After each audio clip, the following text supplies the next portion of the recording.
এই গল্পটা সোহেল নামের একটি ছেলে লিখে পাঠিয়েছে। আমার নাম সোহেল। তখন আমি ক্লাস 9-এ পড়ি।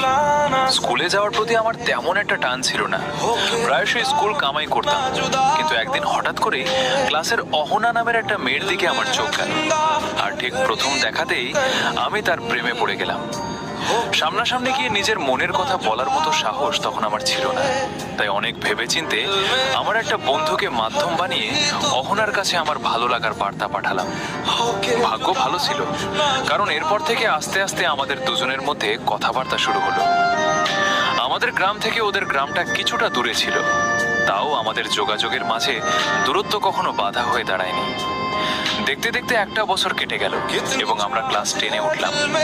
আমাদের সম্পর্কটাও বেশ ভালোই চলছিল, কিন্তু ক্লাস 10-এ ওঠার কিছুদিন পর হুট করেই একদিন ও আমাকে ফোন করলো।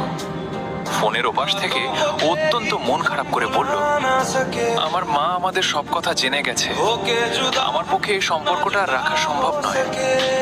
কথাটা শুনে আমার পায়ের তলা থেকে মাটি সরে যাওয়ার মতো অবস্থা হলো। আমি ওকে অনেক বোঝালাম, অনেক অনুনয় বিনয় করলাম, এমনকি কেঁদেও ফেললাম, কিন্তু ও নিজের সিদ্ধান্তে অটল রইল, আমার কোনো কথাই শুনল না। শেষবারের মতো ও বলল, আমি তোমাকে ব্লক করে দিচ্ছি।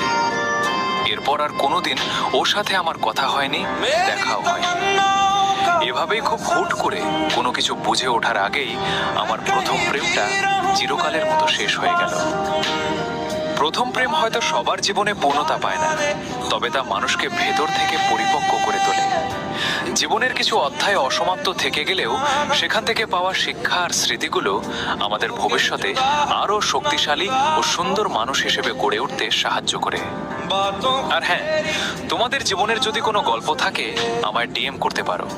তো কাল আরো একটা গল্প বলবো।